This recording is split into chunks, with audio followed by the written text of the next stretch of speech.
this lesson, we're going to be finding area of parallelograms.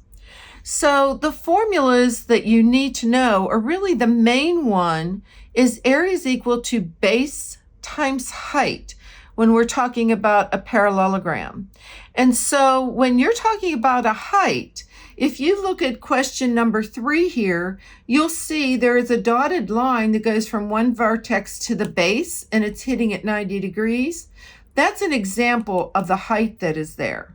And then when you're looking at something like a square or a rectangle over here, you can see that it does, the side angles, all of them are 90 degrees. So we could actually use area is equal to base times height for the first 3 problems. We know that a square formula we've used in the past is a squared. A rectangle, we can use area is equal to length times width. But for this one, we really must use that area is equal to base times height. And notice in red, the area of a rhombus is different from the rest. It's 1/2 diagonal 1 times diagonal 2. So we'll discuss it as we're working on problems. Let's go to number 1. Well, I can see by the markings in this picture that this is a square because all sides are congruent, and it's important, the angles are all 90 degrees. So notice in purple, I actually wrote the dimensions for all the pictures because I didn't know if it was going to be too small for you to see. So that's what that stands for. Our one side is 42. So I'm going to go ahead and I will use my formula for a square. Area is equal to side squared.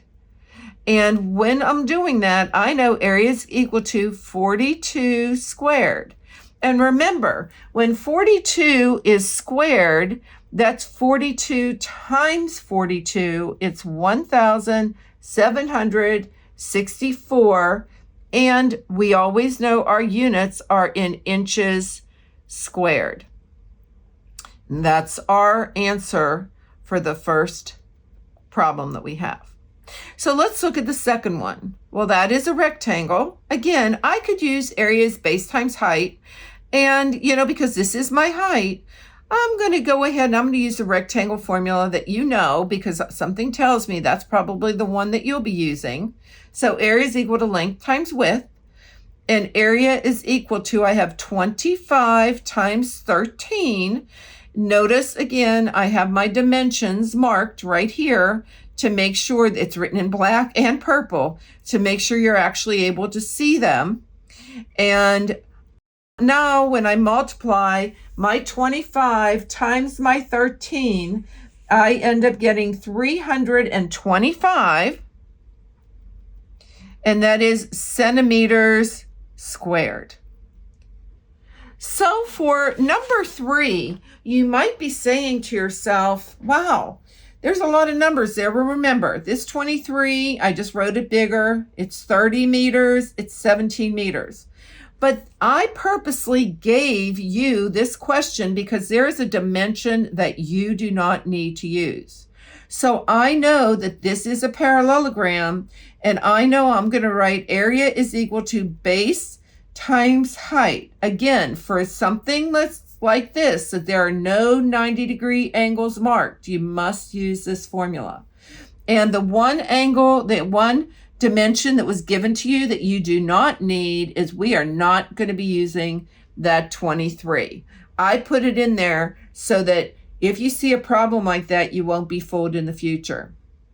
So area is equal to our base times our height, and our base is listed up here as 30, so we could totally, remark it down below. So area is equal to 30 times 17. And for our 30 times 17, I have 510, and it is in meters, and it's squared. So there is our answer for this question. I always like to box my answers, so I'm going back to number 2, so that if you look at this video again, you'll see that. So now looking at number 4, this is a rhombus. It is a parallelogram, but diagonals are given to me, and the angles are definitely not equal to 90 degrees, so I can't use area is equal to base times height. And so with that, we write area is equal to 1/2 diagonal 1 times diagonal 2. And then I just wrote it right next to each other up there, and that means times. So when we're doing that, you need to realize that we are going to, and it doesn't matter which diagonal, I'm going to use that 8 right here first, 1/2 times 8, and then I'm going to take the second diagonal times 11. So 1/2 of 8 we know is 4, and 4 times 11, our area is going to be 44 feet squared. And this is just a little review of the area of parallelograms. If this video was helpful to you today, please add a like, comment, and most importantly, subscribe for more Math with Marcia. See you again soon.